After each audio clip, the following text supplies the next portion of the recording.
So you may or may not have seen my Xbox 360e refurbishing video. If you haven't, there'll be a link in the description below and probably a card at the end. But the controller itself I haven't touched yet, and it needs to be definitely taken apart and cleaned, especially since the B button doesn't work and Y button is kind of finicky, and I have to replace these caps as well. I have to go ahead and take this apart, and I've never done one of these before, much like the consoles. This looks like this is using a T9, maybe.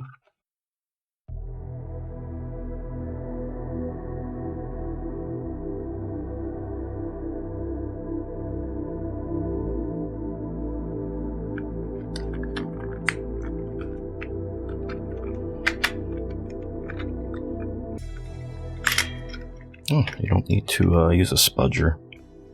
There's a little bit of dust in here that's gotten in from the openings. It's not bad otherwise, of course. Dried up flux everywhere because, of course, there are. So I'm guessing we have to remove these motors. And I hate that they are using these tiny connectors.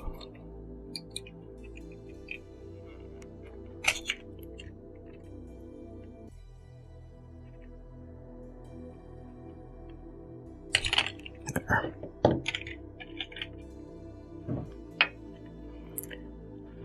Are there no screws holding anything else in place?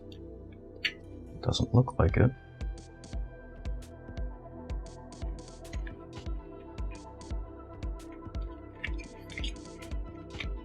Of course, it could just be additional clips.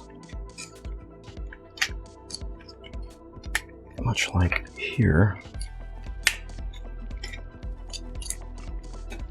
I have to remove this first.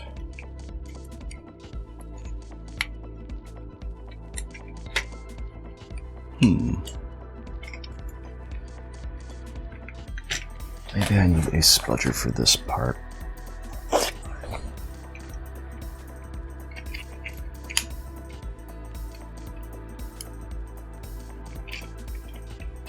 There we go. And more flux, but other than that, whatever this white goop is here, I'm not sure.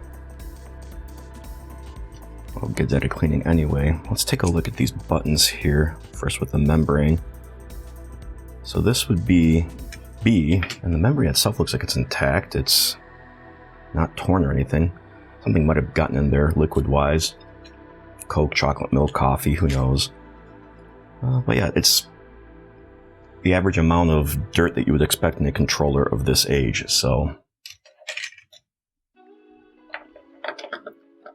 In terms of why it wasn't responded, the contacts could be dirty. That's simple enough with some IPA and or an eraser. I don't know if the thumbsticks work completely. May have to hook this up to a PC and use some sort of testing utility.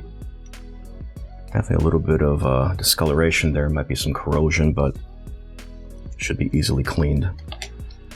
So I'm going to go ahead and get all these plastic pieces soaked. I'm going to grab some replacement thumbstick caps. Maybe even just replacement thumbsticks, we'll see. Hopefully I don't have to take it that far.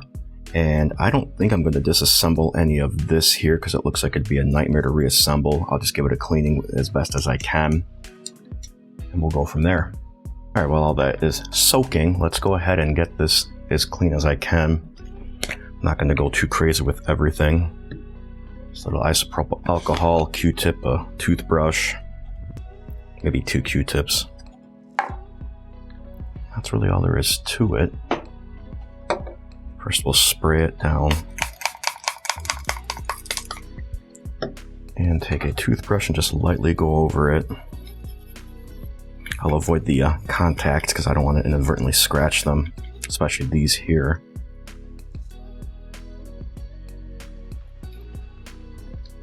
And then I can take a Q-tip.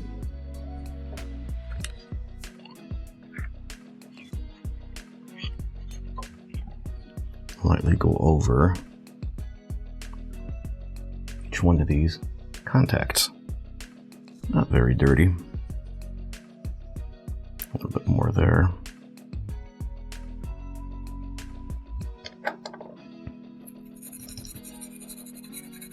being very careful not to scrub too hard because you do have these smaller components here, the capacitors and the resistor especially.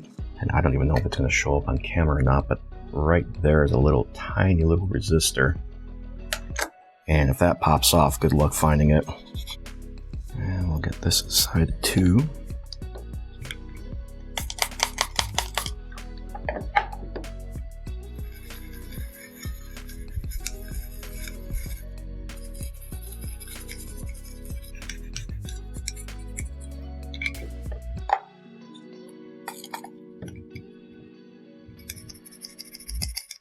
Of course, removing these plastic pieces would make it much more easier to clean, and if you're feeling adventurous enough, go for it. I think it's just nylon, plastic nylon, so it should be relatively durable.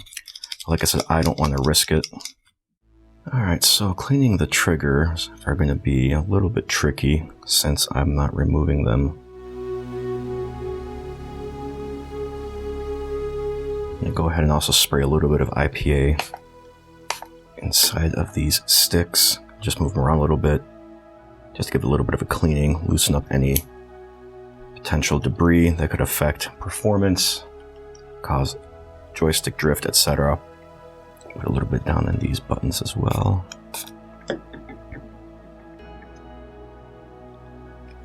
Well, the PCB itself looks like it's in okay shape. I'll give these buttons another once over off camera, and that'll be it for this. And then the only thing that'll be left is to finish scrubbing the plastic parts once they've had a chance to soak for a bit.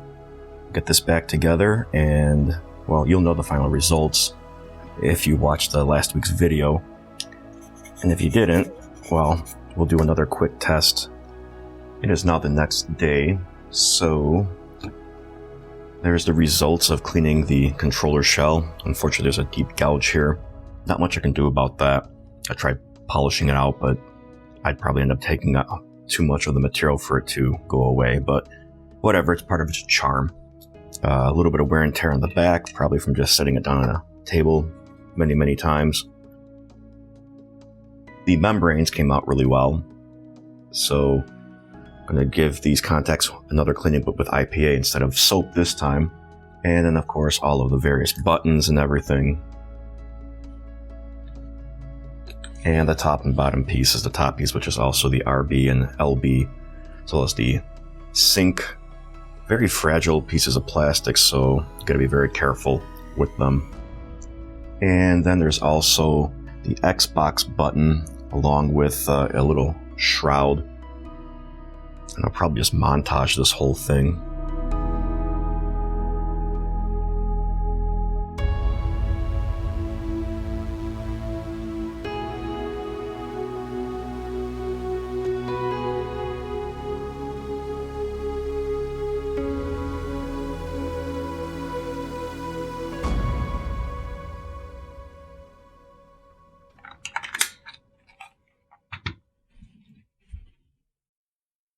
Now you may have noticed I put the original battery pack in. I want to give it a charge and see if it actually has any life in it or not, especially now that I have a charging cable. So we'll see if that does. If not, I do obviously have this third-party one. And as far as whether it still works or not, if you saw my Xbox 360 restore video, you'll know the answer to that. But just in case you haven't seen it, we'll give it another test just to be on the safe side. All right, let's give a test of the controller, showing that it works. Let me start a B-roll here. First of all, I cleaned the battery up and gave it a charge, and it does work. I don't know how much power it's actually got, but we'll see. Console's turning on, as you can see there.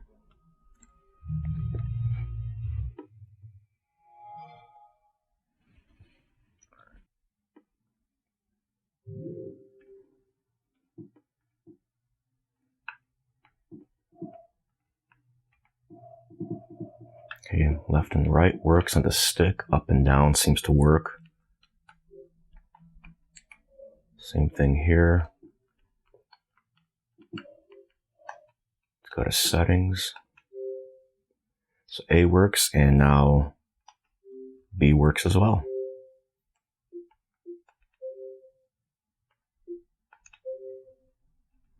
Let's see Y, it works. Back.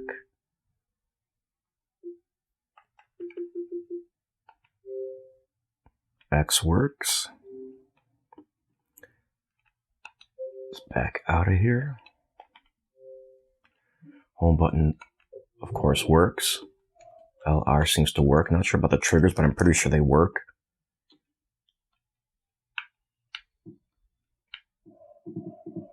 If we go back into settings, and let's see, back works. So the controller does work, and that's great. So as stated, though, it's not in the best of condition. There's this gouge here, and I'm not going to be able to get rid of that, because even attempting to polish it will get rid of this kind of rough texture that's here. A little bit of, like I said, scratches and scuffs that are just normal wear and tear. But overall, it seems to work fine. I've heard stories about the D-pad being not so great on the 360 controller. I guess I'll have to find out one of these days. But yeah, I mean, so that's that for a refurbishing video on the controller. Nothing too exciting, but it's a controller. It's not too difficult to disassemble compared to some controllers I've taken apart in the past, so that's a good thing. I don't know if I might want to put a skin over this, maybe replace the shell. We'll see. There are options out there. I don't know how good they are, though.